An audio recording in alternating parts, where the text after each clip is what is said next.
Om Swastiastu, perkenalkan nama saya Putra Mandaya Ramantari, NIM 214103025 dari Pendidikan Geografi Universitas Pendidikan Ganesha. Pada kesempatan hari ini, saya akan membahas mengenai jawaban UAS Agama Hindu dari Rombal 14. Adapun jawaban yang pertama,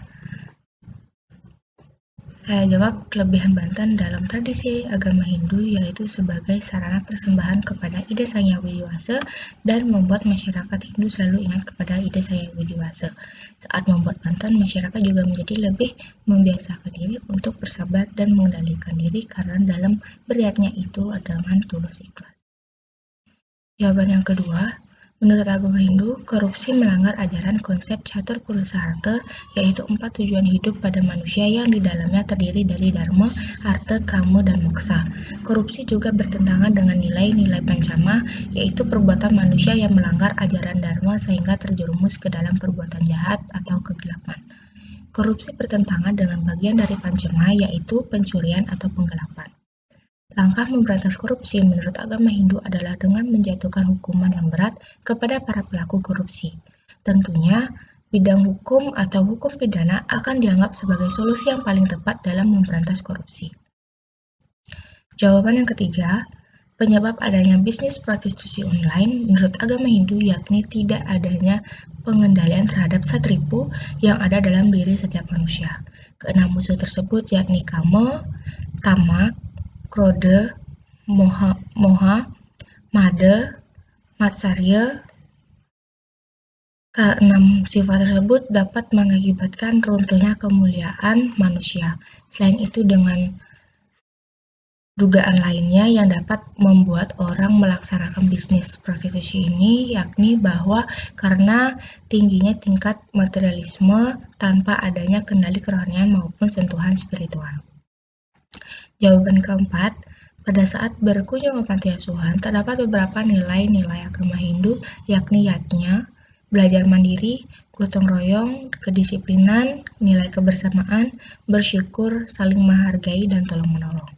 Selain itu terdapat nilai trihita karana, yaitu pada pawongan, yakni hubungan harmonis dengan manusia. Contohnya, kita bisa memberikan beberapa bantuan kepada anak asuh dengan tulus ikhlas tanpa pamrih, saling menolong, dan mengasihi satu sama lain. Jawaban kelima, tidak ada hubungan antara kepasrahan dengan sifat korupsi pada manusia. Semua jenis tindakan yang dilakukan manusia dimulai dari pikiran sebelum melakukan tindakan korupsi tersebut. Korupsi dilakukan secara sadar dan sudah direncanakan sebelumnya. Contohnya yaitu seorang yang sudah memiliki jabatan tinggi di perusahaannya, namun dalam pikirannya merasa belum cukup puas akan pendapatan yang diterimanya. Oleh sifat tamaknya itu akan berpikir dan memutuskan untuk melakukan tindakan korupsi di perusahaannya tersebut. Jawaban keenam, dalam agama Hindu, kesempurnaan moksa dapat dicapai dengan jalan catur marga yoga.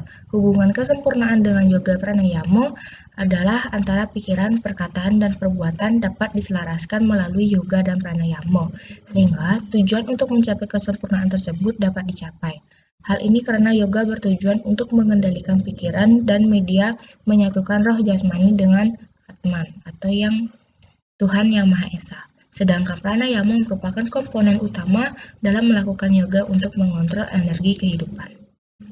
Jawaban 7, makna dari ungkapan bab bakti dalam Bhagavad Gita yang dimaksud yaitu walau kita masih terikat pada hal-hal duniawi, jangan merasa takut gagal karena Tuhan akan selalu memberkati umatnya asalkan kita tetap ingat kepada Tuhan, melaksanakan semua kewajiban sebagai umat Hindu yaitu dengan sembahyang, dan selalu mempersembahkan segala yang dikerjakan kepada Tuhan, maka Tuhan akan memberikan dan melancarkan jalan hidup kita.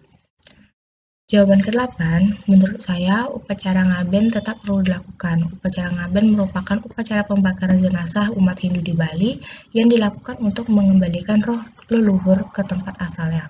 Upacara ngaben ini mempercepat tubuh sarira kembali ke asalnya yakni pencemah Buddha dan mempercepat bagi Atma menuju alam fitra. Walaupun banyak menghabiskan uang untuk biaya pembuatan banten, badai atau peti dan sarana prasarana ngaben lainnya, umat Hindu di Bali akan terus mengalami perputaran uang atau selalu ada jalan untuk beriaknya. Selain itu, umat Hindu di Bali bisa mengikuti upacara ngaben massal. Ini tidak akan mengubah makna ngaben pada umumnya, dan juga ngaben massal ini mengeluarkan uang lebih sedikit daripada ngaben sendiri. Selanjutnya soal 9, menurut saya apapun yang dilakukan selagi itu niatnya baik dan tulus ikhlas, itu semua akan baik-baik saja.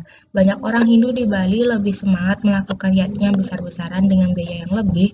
Hal ini bisa saja karena memang pada dasarnya untuk biaya melakukan suatu upacara tentunya tidak sedikit, selain untuk pamer kepunyaannya. Semasih bisa mempersembahkan apa yang dimiliki kepada Tuhan, hal ini sah-sah saja. Hanya saja kalau bisa disisihkan sedikit untuk didonaturkan atau disumbangkan kepada anak yatim piatu atau beasiswa miskin. Karena dalam beriaknya kita tidak hanya menunjukkan kepada Tuhan, tapi membantu sesama manusia juga membutuhkan yatnya tersebut.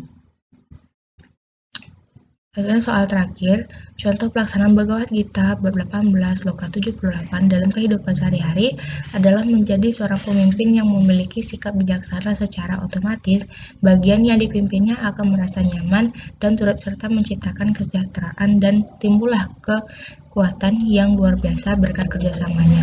Hal tersebut juga termasuk ke dalam ajaran Astabrata tentang sifat kepemimpinan. Baik, itu saja yang dapat saya sampaikan. Terima kasih. Om Santi Santi Santi.